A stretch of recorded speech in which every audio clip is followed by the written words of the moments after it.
Kalau Bapak, apa yang paling membuat Bapak hancur ketika ketemu di Brimob dan kemudian Icat menjadi tersangka? Ya, hancur memang. Karena masa depannya sudah hancur. Ya, karena dia sebagai tulang punggung, sebagai harapan kita berdua, jadi kebanggaan keluarga. Jadi terseret dalam masalah ini memang hancur hati. Keluarga saya semua sudah kecewa, hancur semua ini, Mbak, dengan masalah ini. Apa kata Icat waktu itu, Pak? Tetap dia bersekukuh waktu itu. Dia sudah jujur. Yang Iya, dia katakan dia sudah jujur dengan yang pertama itu. Masa pertama dia bilang, Mama dan Papa harus percaya. Masa Mama dan Papa orang yang paling dekat dengan saya terus tidak percaya sama saya seperti mereka yang di luar sana. Dia bilang begitu. Sampai dia keras, dia marah sama saya sama bapaknya. Harus percaya, dia bilang begitu. Apa yang saya bilang itu betul. Sampai keras ke orang tuanya? Iya, dia sampai dia berkeras, dia bilang, Mama Papa harus percaya sama saya. karena doktrinnya itu. Karena doktrin? Iya. Doktrinnya. Sesuai dengan skenario itu. Mungkin terlalu setia dia pada apa yang diperintah itu. Jadi dia memang di depan kita aja berdua, di depan ya sudahlah, di depan Tuhan saja dia tetap berkeras berbohong. Depan Tuhan saja berkeras berbohong. Iya. Bagaimana menjelaskannya, Bu Ina? Itu kan sudah dibawakan ke pendeta, sudah didoakan secara pribadi dia. Saya ingat waktu kita ke gereja itu didoakan secara pribadi, ada konseling dengan gembala, Pak Gembala waktu itu.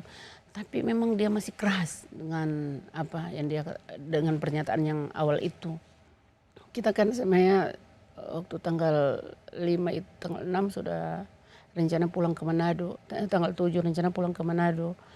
Terus kita tiba-tiba di 6 Agustus ya? Iya, 6 Agustus. 7 tanggal 8 sampai di Manado kalau nggak salah ya waktu itu. Terus kita dipanggil sama Pak Kabid, Pak Muji waktu itu di Mako, terus menghadap Pak Muji bilang kalau bisa jangan dulu pulang. Kita juga waktu itu bapaknya maksa harus pulang karena ada adik kecil kan yang kurang sehat. Jadi tiba-tiba HP saya bunyi, terus saya angkat, tahu-tahu dia nangis. Nggak tahu Icat yang nelpon, dia nangis Mbak, dia waktu itu dia bilang, apa katanya, Bu? Mama saya sudah merasa siksa, saya merasa sangat tersiksa ditahan waktu itu sudah 3 hari ditahan.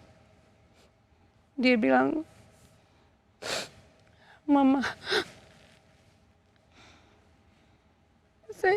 saya sudah sangat tersiksa hanya makan nasi sama sayur, dan mereka yang lain yang melakukan yang terlibat enak-enak di luar, saya akan bicara jujur. Dia bilang seperti itu. Lalu saya nangis, Mbak. Kami berdua teleponan nangis. Saya bilang sama dia, adik harus bicara jujur. Jangan, nggak usah sembunyi, karena kan untuk apa adik harus menahan semua, karena ini kan bukan hanya perbuatan dia, banyak yang melakukan ini, ada berapa orang terus yang lain hanya enak-enak di luar. Kamu harus jujur, Dia bilang, Mama, saya sudah mau jujur malam ini, Mama. Dia bilang begitu.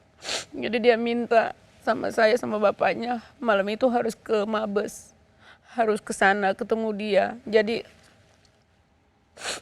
saya bilang sama bapaknya, saya menangis lama, Bu, telepon sama dia sampai bilang, lebih baik kamu pulang Manado, Dek, daripada harus jadi seperti ini. Kalau Mama bisa gantikan kamu, biarlah Mama yang gantikan kamu. Saya sakit.